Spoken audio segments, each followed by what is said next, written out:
নমস্কার, আমি চলে এসেছি একটা নতুন ভিডিওতে। পড়ব শিক্ষণীয় গল্প, সারস ও বাঘের গল্প।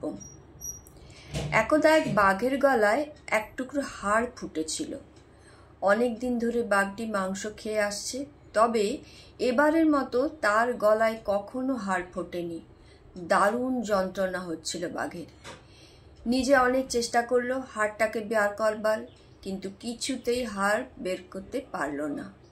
তাই বাঘ মনে মনে বলতে লাগলো, এমন যদি কাউকে পেতাম যে হাড়টা টেনে বের করে দিতে পারে। এমন সময় হঠাৎ সেই পথ দিয়ে এক সারস যাচ্ছিল। সারস পাখিকে যেতে দেখে অতি কষ্টে বলল, ভাই, আমার একটা উপকার করতে পারবে? আমার গলায় হাড় ফুটেছে, এই হাড়টা যদি তুমি বার করে দিতে পারো তাহলে আমি তোমাকে পুরস্কার দেব।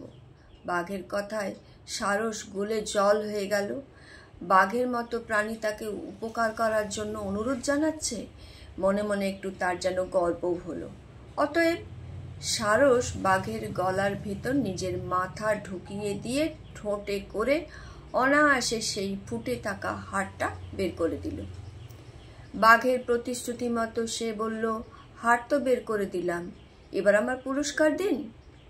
বাঘ ক্রূর হাসি হেসে বলল, বাঘের মুখের ভিতর থেকে তোর মাথাটা আস্ত বের করে নিতে পেরেছিস, সেইটাই তো তোর পুরস্কার রে। এরপরও আবার পুরস্কার চাইছিস? হতভাগা, ভাগ এখান থেকে। টু শব্দটি করলে শেষ করে দেবো। পড়লাম সারস ও বাঘের গল্প, সবার জানা গল্প। আবার একবার জানলাম, আবার একবার পড়লাম। সেই সঙ্গে আরেকটা ছোট পড়ব, বিশ্বাসঘাতকদের মরাই ভালো। এক ছিল পাখি শিকারী। পাখি শিকারীটির বাড়িতে একদিন এক অতিথি এলো। অতিথিকে খেতে দেবার মতো সেদিন পাখি শিকারীর বাড়িতে কোনো পাখি অবশিষ্ট ছিল না। সে তার পোষা তিতির পাখিটাকেই তাই জবাই করার জন্য নিয়ে এলো। তিতিরটা তখন তাকে তিরস্কার করে বলল, তুমি এত বড় নিমকহারাম, আগে তো জানতাম না। এতদিন অন্য সব পাখিদের ভুলিয়ে ভালিয়ে আমার ফাঁদে এনে ফেলতাম, আর তুমি কিনা আজ আমাকেই জবাই করতে যাচ্ছ। পাখি শিকারী লোকটি উত্তর দিল, এই জন্যই তো, স্রেফ এই কারণেই তো তোমার শাস্তি হওয়া উচিত, কারণ তোমার জাত ভাইদের উপরেও তোমার কোনো দয়া মায়া নেই।